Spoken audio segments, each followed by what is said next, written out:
اللہ ذوالجلال کے جو فیصلے ہیں ان کو کون بدل سکتا ہے؟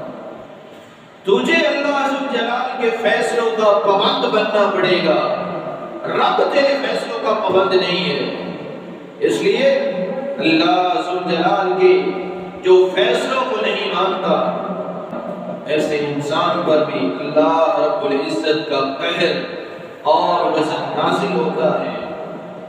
باغيا أن ينزل الله من فضله على من يشاء، وہ جس کو چاہے عزتوں سے نوازے، وہ جس کو چاہے ذلت دے دے، یہ اسی کے فیصلے ہیں۔ وہ جس کو چاہے نعمتوں سے نواز دے، فعال لما يريد، وہ جو چاہتا ہے کرتا ہے۔ دنیا کی کوئی بھی طاقت اسے سوال نہیں کر سکتی۔ لا يسأل عما يفعل وهم يسألون، کوئی بھی اسے پوچھ نہیں سکتا۔ دنیا کا کوئی بھی طاقتور انسان اللہ ذوالجلال سے سوال نہیں کر سکتا کہ یہ کیوں ہوا۔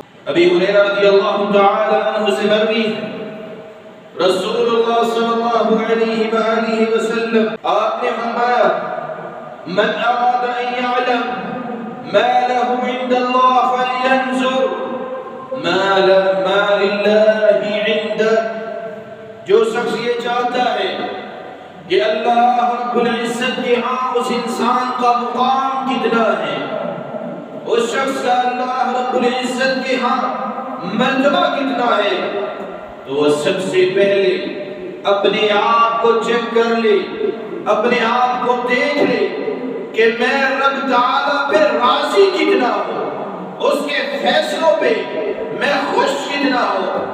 اتنا وہ خوش ہوگا اللہ رب العزت کے ہاں اس کا مقام بھی اتنا ہے، اس کی عزت بھی اتنی ہے۔